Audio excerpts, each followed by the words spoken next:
నిన్న సోషల్ మీడియాలో అంతా రామాయణ గ్లిమ్స్ చూసిన కొందరు తెలుగు మీడియా జర్నలిస్ట్ అన్న మాట ఏంటంటే, ప్రభాస్ పాపం ప్రభాస్ పరిస్థితి చూస్తే ఏంటో, టీజర్ చూశాక ప్రభాస్ పరిస్థితి అస్సలు ఊహించుకోలేం, ఇట్లా సింపతి అండ్ ఎటకారం వేళాకోళం ఇవన్నీ చేశారు.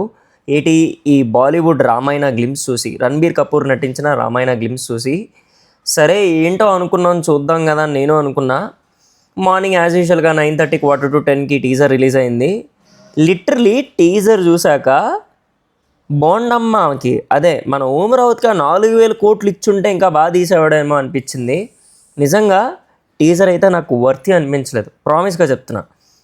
ఇంకా కొన్ని ఫస్ట్ ఆ టీజర్ చూశాక ఫస్ట్ షాట్ ఉంటుంది ఒక గ్లిమ్స్, అది చూడండి. అంటే ఏదో ఐస్లాండ్లో అన్నట్టు షూట్ చేశారు. అది ప్యూర్లీ అండ్ లిటరలీ నాట్ వర్తి అన్నట్టు అనిపించింది. ఓవరాల్గా గ్లిమ్స్ కూడా నాట్ వర్తి అనిపించింది. దానికి మన తెలుగు మీడియా వాళ్ళు ప్రభాస్ని ఒక టూల్లా వాడుకున్నారు రామాయణాన్ని ప్రమోట్ చేయడానికి.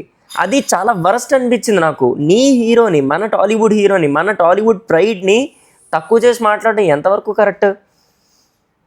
అంటే నువ్వు డబ్బులు తీసుకొని ప్రమోట్ చేయడం కోసం ఎవరినైనా ఎలాగైనా వాడేస్తావా? మళ్ళీ సుమ గారు టీ అండ్ స్నాక్స్ని భోజనంలా చేయకండి అన్నందుకు వీళ్ళు కోపం వచ్చింది. అది తప్పు అయిపోయి ఆవిడతో సారీ చెప్పించుకున్నారు వీళ్ళు సో కాల్డ్ జర్నలిస్ట్.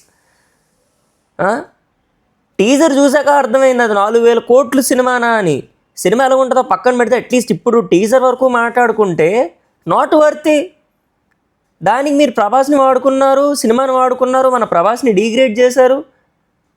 నిజంగా మన టాలీవుడ్ అంటే శత్రువులు ఎక్కడో లేరు. మన టాలీవుడ్లో మన తెలుగు జర్నలిస్టే మన హీరోలకి శత్రువుల్లో ఉన్నారు. మనకు అడిగే క్వశ్చన్లు కూడా చాలా వరస్ట్గా ఉంటాయి. బాబోయ్ అలా ఎలా ఉండవు, మళ్ళీని టీ అండ్ స్నాక్స్ కంటే దరిద్రంగా ఉంటాయి.